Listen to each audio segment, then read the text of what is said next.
आज हम लोग जो बेसिक आपका मैथ्स है उसकी पढ़ाई करना शुरू कर रहे हैं। ये इतना बेसिक मैथमेटिक्स है कि एक स्टूडेंट से ये ज़रूर एक्सपेक्ट किया जाता है कि ये मैथमेटिक्स उसको 9th क्लास में 10th क्लास में आना चाहिए, जो कि उनको नहीं आता है।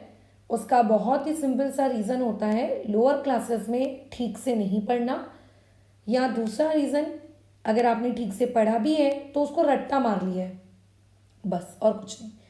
तो आज हम लोग यहाँ पर डिस्कशन करेंगे कि आपका ये जो बेसिक मैथमेटिक्स वाला पार्ट है आपकी ही टेक्स्ट बुक का ही है। मैं अपनी तरफ से नहीं ले रही हूँ ऐसा कुछ कि नहीं मैडम ये तो आप एक्स्ट्रा ले रही हैं, तुम्हारी ही टेक्स्ट बुक का है। तुम्हारी ही टेक्स्ट बुक की एक्सरसाइजेस से इनके सवाल उठाए गए हैं, कुछ सॉल्व एग्जाम्पल हैं, कुछ मैंने एक्स्ट्रा डाले हैं, बट किसके लिए? टॉपिक को समझाने के लिए। तो आज के टॉपिक में हम लोग जो बेसिक एडिशन या जो बेसिक सब्ट्रैक्शन होता है, ठीक है, आपके पॉलिनोमियल्स का, वो हम लोग सीखने जा रहे हैं कि बेसिक एडिशन कैसे करते हैं, बेसिक सब्ट्रैक्शन कैसे करते हैं। तो देखो, सबसे पहली चीज़ जो आपको अपने छोटे से ब्रेन में डालनी है वो मैं बता देती हूँ, रूल्स क्या हैं। अगर आपको रूल्स पता हैं गेम के तो आप जीतोगे, खेलोगे। रूल्स नहीं पता है तो भैया हारोगे।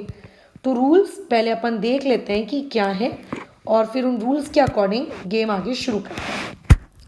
रूल नंबर 1, ठीक है, रूल नंबर 1 के बारे में अगर डिस्कशन करें, ठीक है, वेन एवर यू ऐड, जब भी आपका मन करे या जब भी नीड पड़े, ठीक है, किसी चीज़ को ऐड करने की या किसी चीज़ को सब्ट्रैक्ट करने की, ठीक है, अच्छा, देन उस वक्त क्या होना चाहिए?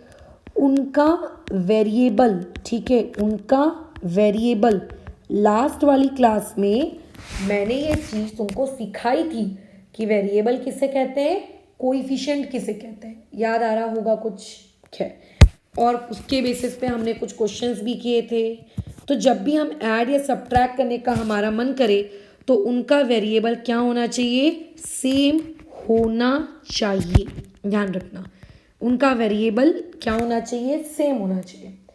एग्जाम्पल के तौर पर बहुत सारे एग्जाम्पल्स ले लेकर मैं ये चीज़ सिखाती हूँ। देखो, फॉर एग्जाम्पल अगर किसी का मन करता है, लेट्स से एंजल का मन करता है कि 3x को मैडम मैं ऐड करूँगी 4xy से।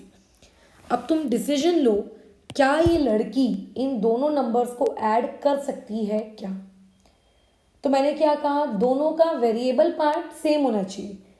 अगर दोनों का वेरिएबल पार्ट सेम है तो करो, नहीं है तो मत करो, बट डू चेक इट। तो देखो, 3 के पीछे जो वेरिएबल है वो क्या है? x है। 4 के पीछे जो वेरिएबल है वो क्या है? x प्लस वाई, मतलब x और y है। तो यहाँ पे जो वेरिएबल है वो x है और यहाँ पे जो वेरिएबल है वो xy है। दोनों के वेरिएबल सेम नहीं है, इसीलिए इन दोनों को ऐड नहीं कर सकते। पहला पॉइंट। तुम्हारा अगर मन कर रहा है कि दोनों को ऐड करके 7x² y कर दूं, या वॉटेवर, जो भी तुम्हारा मन के अंदर तुम्हारी जो इच्छाएं जागृत हो रही हैं, आप ऐसा कार्य नहीं कर सकते। यू आर नॉट अलाउड, ठीक है, you are not allowed to do so because they don't have same variables. खत्म कहानी। अगर मान लेते क्वेश्चन कुछ इस प्रकार से होता, एग्जाम्पल कुछ इस प्रकार से होता, 3xy प्लस 5x² y²। और अगर मैं पूछूं क्या आप यहाँ पर इन दोनों को ऐड कर सकते हो क्या, ऐड या सब्ट्रैक्ट कर सकते हो क्या, अगर मैं ये पूछ लूँ तो, ठीक है, इफ आई आस्क दिस, अगर मैंने ऐसा पूछा, अगर आप ये ऐड कर सकते हो, आप सब्ट्रैक्ट कर सकते हो, तो आपका क्या जवाब होगा? तो इन दैट केस ऑल्सो, उस केस में भी इसका जवाब होगा नहीं। कई लोगों की इसकी फीलिंग्स हर्ट हो जाएंगी, नहीं मैडम आपने ऐसा कैसे बोल दिया, यू कैन नॉट ऐड। देखिए ना, इसके पास जो वेरिएबल है यहाँ पर भी x और y साथ साथ हैं एकदम। यहाँ पे देखिए जो वेरिएबल है यहाँ पे भी x और y है, तो क्यों नहीं आप इन्हें ऐड करो? सिर्फ वेरिएबल सेम होना ज़रूरी नहीं होता है, वेरिएबल की पावर भी सेम होनी चाहिए। फर्स्ट वाले में x की पावर कुछ नहीं है, मतलब x की पावर में 1 है, y की पावर में 1 है, और यहाँ x की पावर में 2 है और यहाँ y की पावर में 2 है। तो सिर्फ आपको अल्फ़ाबेट सेम दिख रहे हैं तो आप ये नहीं बोलना कि दोनों को ऐड कर दो। दोनों की अगर पावर भी सेम है तो ही एडिशन या सब्ट्रैक्शन होगा। ये जो मैं रूल्स बता रही हूँ ना, मैं स्पेसिफिकली एडिशन या सब्ट्रैक्शन के लिए बता रही हूँ। देखो मैंने हेडिंग भी डाली है, add and subtract. Multiplication and division के लिए मैं ये नहीं बता रही हूँ, ठीक है। अच्छा, तो अगर मान लेते कल को किसी ने पूछा -2ab + 6ab क्या मैं कर सकता हूँ क्या? तो जस्ट चेक आउट वेरिएबल्स। तो यहाँ पे वेरिएबल क्या है? A for Apple, B for ball. यहाँ पे भी वेरिएबल क्या है? A for Apple, B for ball. दोनों की पावर चेक करो। यहाँ पे पावर है, A की पावर में कुछ नहीं है मतलब 1 है, B की पावर में कुछ नहीं है मतलब 1 है, इसकी पावर में भी कुछ नहीं है मतलब 1 है, इसकी पावर में भी कुछ नहीं है मतलब 1 है। इसका मतलब ये दोनों एकदम एक जैसे हैं, इनके वेरिएबल भी सेम है और वेरिएबल की पावर भी सेम है। So therefore you can add और सब्ट्रैक्ट देम। तो कब आपको एडिशन करना है, कब नहीं करना है, ये हम लोगों ने बातचीत की रूल नंबर 1 में, कि जब भी आपको ऐसा लगे कि मुझे इस चीज़ को ऐड करना है या मुझे इस चीज़ को सब्ट्रैक्ट करना है, तो पहले आपको उनका वेरिएबल चेक करना होगा। अगर वेरिएबल सेम है, वेरिएबल ज़्यादा भी नहीं होने चाहिए, कम भी नहीं होने चाहिए, पावर भी ज़्यादा नहीं होनी चाहिए, पावर कम भी नहीं होनी चाहिए, ठीक है। अच्छा, इसके अलावा एक और इलस्ट्रेशन देती हूँ मैं। देखो एग्जाम्पल मान लेते हैं, यहाँ लिखा होता 4 times of m + 7 times of m की पावर -1। क्या मैं दोनों को ऐड कर लेती? ध्यान से सुनना। तो मैंने पहले वाला वेरिएबल देखा, ये है m, इसकी पावर में आपको कुछ नहीं दिख रहा है मतलब इसकी पावर है 1। बाजू वाला देखिए, बाजू वाला है m की पावर -1।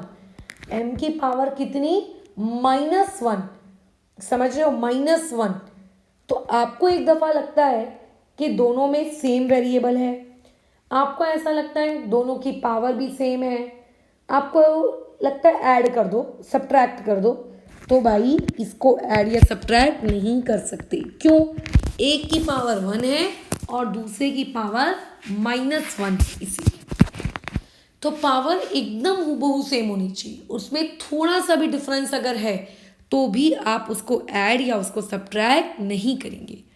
तो ये हो गया हम लोगों के एडिशन या फिर सब्ट्रैक्शन का एक पहला रूल। अब हम लोग बात करते हैं हम लोगों के रूल नंबर 2 की, ठीक है। रूल नंबर 2 क्या है? रूल नंबर 2 पे फोकस करते हैं। अगर वेरिएबल के आगे, ठीक है, अगर आपके पास वेरिएबल है, अगर वेरिएबल के आगे कोई नंबर नहीं है, के आगे कोई नंबर नहीं है, ठीक है, अगर वेरिएबल के आगे कोई नंबर नहीं है, कोई भी नंबर नहीं है, कोई भी नंबर नहीं दिख रहा है, तो वहाँ 1 होगा। ये पहला पॉइंट, ठीक है। वहाँ पे बोलो क्या होगा? वहाँ पे कोई नहीं होगा तो वहाँ पे 1 होगा।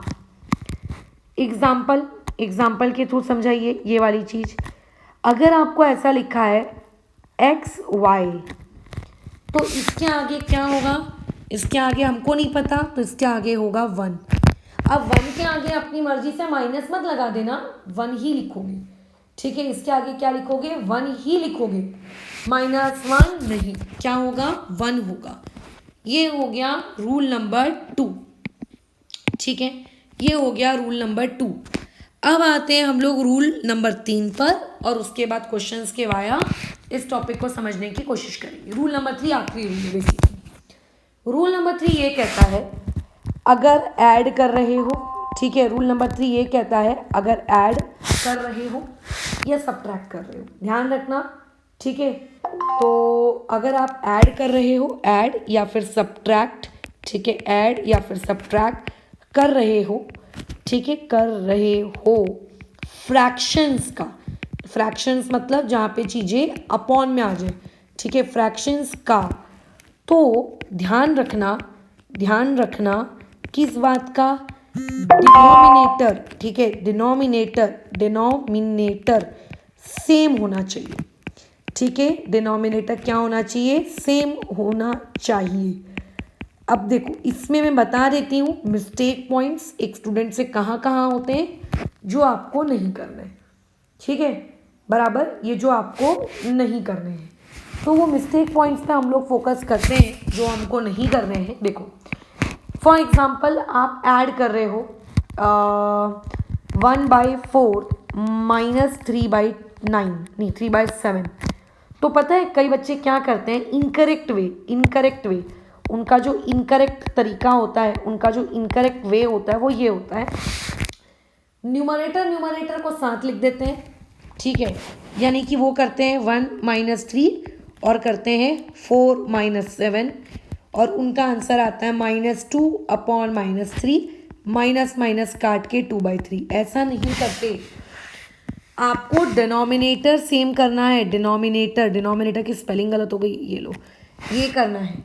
अब डिनोमिनेटर सेम करने के होते हैं दो तरीके, या तो एलसीएम निकाल के सेम कर लो, ठीक है, एलसीएम जो कि आपने सीखा होगा। फॉर एग्जांपल अगर 1/4 है तो उसको 4 × 7 करो और आपका जो ये इसको ×4 करो, ताकि नेक्स्ट स्टेप में ये हो जाए 7/28 और ये हो जाए 12/28। फिर जब दोनों के डिनोमिनेटर सेम हो गए तब आप अपॉन 28 लिखना और करना 7 - 12, तो ये हो जाएगा -5/28। ये हो गया वे नंबर 1।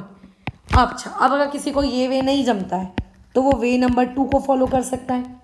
वे नंबर 2 क्या है कि अगर मुझको 1/4 -3/7 करने को कहा है तो क्या करना है, क्रॉस मल्टीप्लिकेशन। ये जो 7 है इस 1 से मल्टीप्लाई करो, 7 1 जा 7, बीच में माइनस का साइन।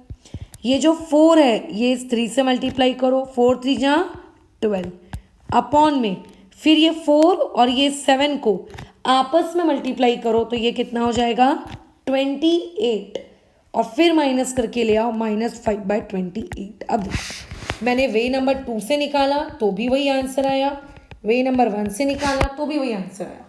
यानी कि आप एलसीएम के वाया करो या फिर आप क्रॉस मल्टीप्लिकेशन के वाया करो, डिनोमिनेटर सेम होना चाहिए, ये हमारा मकसद है, आंसर वही आता है, ये लेकिन इनकरेक्ट तरीका है।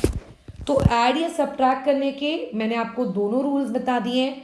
अब हम लोग डायरेक्टली क्वेश्चन सॉल्व करने की तरफ मूव करते हैं और उससे चीज़ों को सीखते हैं। जैसे देखो यहाँ पे टोटल 3 टर्म्स हैं, एक टर्म, दूसरा टर्म, तीसरा टर्म। आप उसके पीछे का बस इतना चेक करो क्या उनके वेरिएबल सेम है क्या, पावर्स भी सेम है क्या। अगर आप चेक करेंगे तो देखिए इसके पीछे भी x है, इसके पीछे भी x है, इसके पीछे भी x है, इसकी पावर में कुछ नहीं है, मतलब इसकी पावर में भी 1 है, इसकी पावर में भी 1 है, इसकी पावर में भी 1 है, सारे वेरिएबल सेम।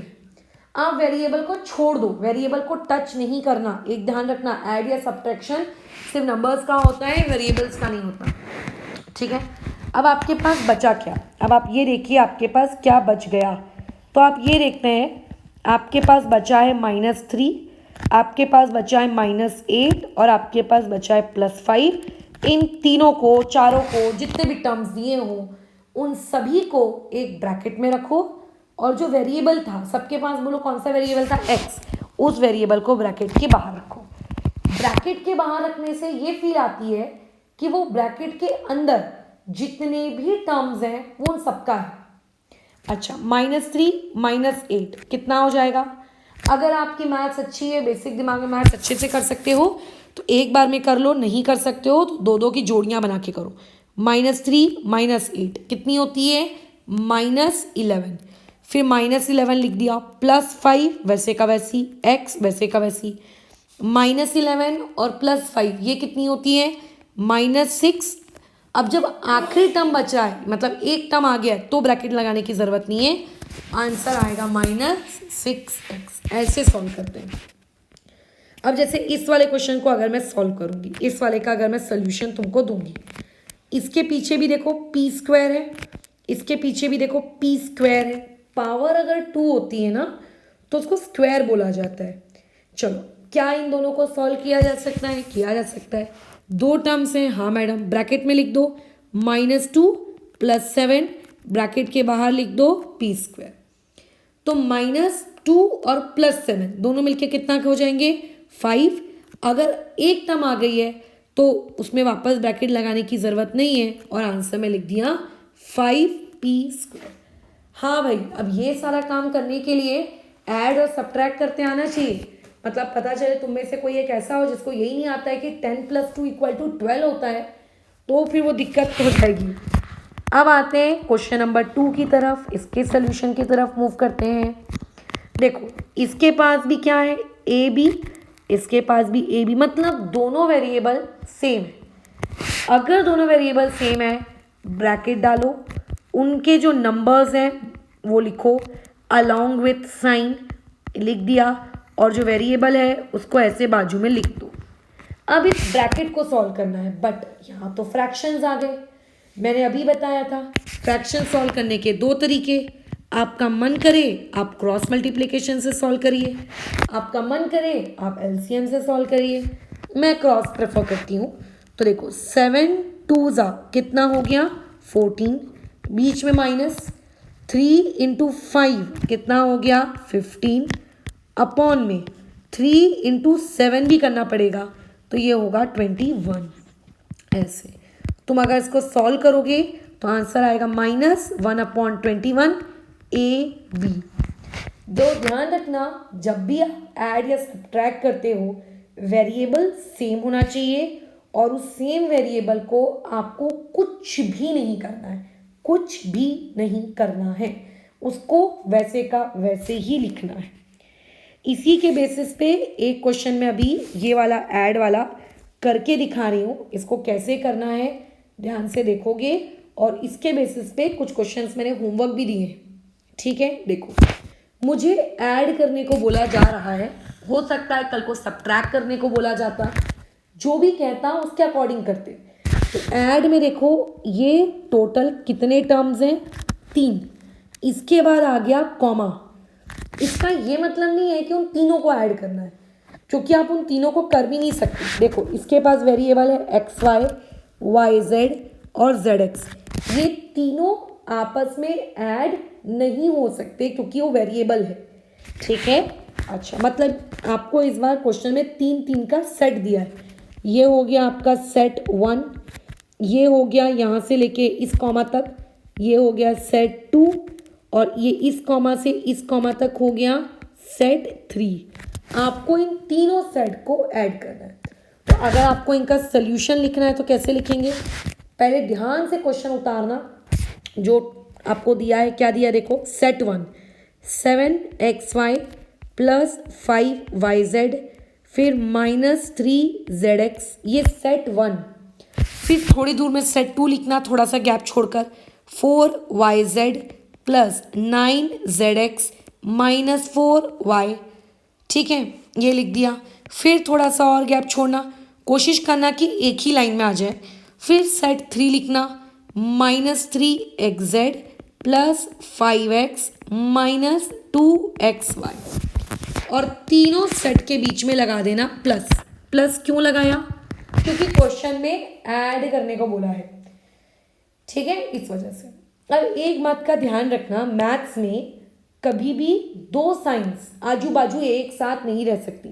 तो देखो, यहाँ पे प्लस भी है, यहाँ पे माइनस भी है, तो आपको इस वाले टर्म को लिखना पड़ेगा इसमें ब्रैकेट में, क्योंकि दो साइन एक साथ आजू बाजू नहीं रह सकती। अब बात आती है ऐड करने की। अब ऐसे में आपको लाइक टर्म्स कलेक्ट करने हैं, आपको लाइक टर्म्स कलेक्ट करने हैं, मतलब जो एक जैसे दिख रहे हैं। तो देखो, 7XY ये मुझको दिखा, बाजू वाले में तो YZ है, उसके बाजू वाले में XZ है, तो ये दोनों तो हटा दो। उसके बाजू वाले में 4Z है, सॉरी YZ है, उसके बाजू वाले में ZX है, अच्छा, उसके बाजू वाले में सिर्फ Y है, उसके बाजू वाले में XZ है, उसके बाजू वाले में X है, उसके बाजू वाले के पास XY है। यानी कि ये वाला XY और ये वाला XY, ये दोनों आपको सेम दिख रहा है। देखो, दोनों का वेरिएबल सेम है। तो दोनों को पास पास लिख दो। तो ये -2xy मैंने इसके बाजू में लिख दिया। ध्यान रखना साइन चेंज नहीं होगी। कई बच्चों की आदत होती है साइन चेंज कर दो। क्यों मैडम, आप माइनस को इधर ला रहे हो तो प्लस बन जाएगा। जब इक्वल टू के उस तरफ लेकर जाते हैं तो साइन चेंज होती है। अभी हम लोग इक्वल टू के उस तरफ थोड़ी ना जा रहे हैं, है ना। खैर, और अपनी छोटी सी पेंसिल से मार्क कर देना कि इन दोनों को मैं लिख चुका हूँ, नहीं तो वापस रिपीट लिख दोगे तो गलती हो जाएगी। फिर मैंने लिखा प्लस, प्लस के बाद मैंने फिर इस वाले को लिखा। ठीक है, क्या हो जाएगा प्लस के बाद वो वाला, वो हो जाएगा 5yz। अब एक ऐसा टर्म ढूंढो जिसके पास yz आता हो। तो देखो, अरे ये yz वाला तो यही मिल गया, बढ़िया, पास में मिल गया, तो लिख दो साइन के साथ 4 टाइम्स द yz। फिर मैंने बोला ये लिखूंगी, -3zx लिखूंगी। zx बोलो या xz बोलो, उससे कोई फर्क नहीं पड़ता। अब एक ऐसा टर्म ढूंढो जिसके पास zx आता हो, वो भी हमको मिल गया। ये देखो, ये भी लिख लिया, ये भी लिख लिया, ये भी लिख लिया, ये लिख दिया -9zx। अच्छा, एक और जगह zx आता है, जरा ध्यान देना, इसके पास भी तो zx आता है। नहीं मैडम, इसके पास तो xz आता है, इसके पास zx थोड़ी ना आता है। z पहले लिखो, x बाद में लिखो, x पहले लिखो, z बाद में लिखो, इससे कोई फर्क नहीं पड़ता, वो भी zx ही है। अच्छा, लेकिन साइन कौन सी दे, क्योंकि यहाँ पे तो प्लस भी है और माइनस भी है, तो पूरी दुनिया ये जानती है कि प्लस माइनस माइनस होता है, मतलब वहाँ पे कौन सी साइन है, वहाँ माइनस साइन है, तो इसीलिए यहाँ पे भी कौन सी साइन रहेगी, माइनस वाली ही रहेगी।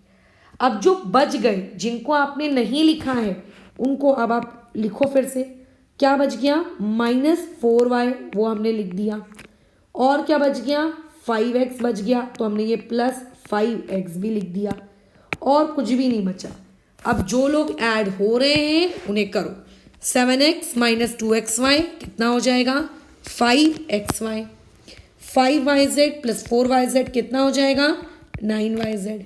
इन तीनों को अगर तुम सॉल्व करोगे तो एक साथ करना चाहते हो तो एक साथ कर लो, एक साथ नहीं जमता है तो थोड़ा सोचो क्या क्या टर्म्स है। एक बार मेरे पास -3 है, मेरे पास +9 है, मेरे पास -3 है, ये तीनों मिलाकर कितने होते हैं सोचो। तो जब तुम सोचोगे तो पता चलेगा कि ये होता है +3xz -4y वैसे का वैसा, क्योंकि उसके जैसा और कोई नहीं है, +5x वैसे का वैसा। अब कई लोगों को ऐसा डाउट हो रहा होगा कि इसको और ऐड करते हैं, जैसा कि आपने क्वेश्चन नंबर 1 में करके दिखाया था, ये ब्रैकेट ब्रैकेट डाल डूल कर, तो ये और ऐड नहीं होगा, क्योंकि आप ध्यान दीजिए सबके वेरिएबल अलग हैं। यहाँ पे xy है, यहाँ पे yz है, यहाँ पे xz है, तो अगर वेरिएबल अलग आ गए हैं तो ये फर्दर ना तो ऐड होगा ना तो ये फर्दर सब्ट्रैक्ट होगा। तो इस तरीके से एडिशन या फिर सब्ट्रैक्शन किया जाता है। ठीक है, अब इसके बेसिस पर तुमको ये वाले क्वेश्चन की कॉपी चेकिंग करवानी है। देखो, ये ऐड, ये वाला ऐड वाला काम आपके लिए होमवर्क में है ना। ये एडिशन आपको करवाना है चेक। वीडियो खत्म होने के बाद इसी क्वेश्चन का एक एक करते जाना और एक एक चेक कराते जाना। ये भी आपका होमवर्क है ऐड। मैडम लेकिन ये तो अलग है ना थोड़ा सा, तो ये इसीलिए अलग है क्योंकि इसमें ब्रैकेट आ गया। तो मैडम अब ब्रैकेट आ गया तो हम क्या करें, तो पहले आप ब्रैकेट को ओपन करिए। अब ब्रैकेट ओपन करना अगर नहीं आता है, चलो एक काम करती हूँ, इस क्वेश्चन को मैं भी हटा देती हूँ। हो सकता है तुम में से कई लोग ऐसे हो जिनको ये ब्रैकेट ओपन करना नहीं आता हो, तो अभी आगे की एक्सरसाइजेज जब हम पढ़ेंगे तो उसमें ब्रैकेट ओपन करना भी सिखाऊंगी, तब करना है इस क्वेश्चन को। वैसे ही ये जो सब्ट्रैक्ट वाला क्वेश्चन है ये भी आपके लिए होमवर्क है। वीडियो खत्म होने के बाद ये आपको चेक करवाना है। बट आपने तो हमको सब्ट्रैक्ट करना नहीं सिखाया, आपने तो सिर्फ ऐड करना सिखाया। तो अभी हम लोग सब्ट्रैक्ट करना सीखते हैं। ठीक है, अब देखो, जब तुम सब्ट्रैक्ट करना सीख रहे हो तो कुछ बेसिक बातचीत है, वो बेसिक बातचीत सुन लो, उसके बाद सब्ट्रैक्ट करना सीखो। अगर एक लैंग्वेज लिखी हुई है, इस तरीके से एक लैंग्वेज लिखी हुई है, सब्ट्रैक्ट, ठीक है, ए फ्रॉम पी, तो इसका मतलब क्या है, इसका मतलब क्या है। तो अगर लिखा है सब्ट्रैक्ट ए फ्रॉम पी, तो इसका मतलब ये है कि जो पीछे लिखा है P, वो P आगे लिखा जाएगा, माइनस का साइन डाला जाएगा और फिर A लिखा जाएगा। अगर कहीं इस तरीके से लैंग्वेज लिखी है कि सब्ट्रैक्ट, ठीक है, अ फ्रॉम क, तो इसका मतलब क्या होगा? इसका मतलब ये होगा कि जो पीछे लिखा है क वो आगे होगा और जो आगे लिखा है अ वो पीछे होगा और दोनों के बीच में माइनस का साइन होगा। तो अगर मान लेते हैं कहीं पे ये लैंग्वेज लिखी हुई है कि सबट्रैक्ट, ठीक है, सबट्रैक्ट 2 फ्रॉम 1, और कहीं ये लैंग्वेज लिखी है कि सबट्रैक्ट, ठीक है, 1 फ्रॉम 2, तो दोनों का ही अलग मीनिंग है, दोनों सेम नहीं है। पहले वाले के अकॉर्डिंग क्या बैठेगा? पहले वाले के अकॉर्डिंग फ्रॉम 1 लिखा है तो 1 आगे आएगा, 2 वाला पीछे आएगा। और नीचे वाले के अकॉर्डिंग क्योंकि 2 आगे लिखा है, 2 पीछे लिखा है, तो 2 वाला आगे आएगा और 1 वाला पीछे आएगा। तो क्वेश्चन में ये पढ़ना ज़रूरी है कि सब्ट्रैक्ट सेकंड फ्रॉम फर्स्ट है कि फ्रॉम सेकंड है, ये पढ़ना ज़रूरी है। जो होगा उसके अकॉर्डिंग करना है। और सबसे ज़्यादा मिस्टेक एक स्टूडेंट की सब्ट्रैक्शन में यही होती है, वो ये समझ ही नहीं लिख पाता है कि पहले वाले को पहले लिखना है कि दूसरे वाले को पहले लिखना है। तो क्वेश्चन को रीड करिए, देखिए क्या लिखा है, subtract second expression from first. इसका मतलब फर्स्ट माइनस सेकंड, ये आपको ऐसा करना है, इसका मतलब होता है ये। तो यहाँ से लेके यहाँ तक ये हो गया आपका फर्स्ट एक्सप्रेशन। तो ऐसा लिखना प्रॉपरली कि फर्स्ट एक्सप्रेशन हमारा है 16x plus 23y plus 12z, comma के बाद आपका सेकेंड एक्सप्रेशन है ये। तो प्रॉपरली लिखना कि second expression is equals to कितना हो जाएगा, 9x minus 27y plus 14z, ये लिखना, ठीक है। अब उसके आगे, अब क्वेश्चन को फिर रीड करना, सब्ट्रैक्ट सेकेंड फ्रॉम फर्स्ट। अभी मैंने जो ऊपर बताया, ये जो 4 इलस्ट्रेशंस लिख के मैंने जो सिखाया, इसके अकॉर्डिंग फ्रॉम के बाजू में जो लिखा रहता है इसको पहले लिखा जाता है, यानी कि अकॉर्डिंग टू क्वेश्चन अगर मैं चलूँ, अकॉर्डिंग टू क्वेश्चन अगर मैं चलूँ तो फ्रॉम फर्स्ट बोला है, यानी कि क्वेश्चन वाला चाहता है कि फर्स्ट एक्सप्रेशन माइनस होना चाहिए सेकंड एक्सप्रेशन, राइट। बस कर दो फिर यही वाला काम, तुम लोग किस बात की टेंशन। तो इक्वल टू लिखेंगे, फर्स्ट एक्सप्रेशन कितना दिया है वो लिखेंगे। फर्स्ट एक्सप्रेशन दिया हुआ है इतना, ये लिख दिया, बट माइनस लिखने के बाद कई लोग ऐसा करते हैं कि दाएं से सेकंड एक्सप्रेशन भी लिख देते हैं, बट ध्यान रखना हम लोग सब्ट्रैक्शन कर रहे हैं, सब्ट्रैक्शन करते वक्त माइनस के बाद अब जब कोई भी आप चीज़ लिखो उसको आपको हमेशा किस में डालना है, ब्रैकेट में डालना है। ये चीज़ हमेशा ब्रैकेट में होगी। और ब्रैकेट में डालने के बाद नेक्स्ट स्टेप में क्या, लाइक टर्म्स को पास लाना शुरू कर देना है क्या, नहीं। ब्रैकेट में डालने के बाद नेक्स्ट स्टेप में आपको ब्रैकेट ओपन करना है। ब्रैकेट ओपन करने से क्या होगा, साइन चेंज हो जाएगी।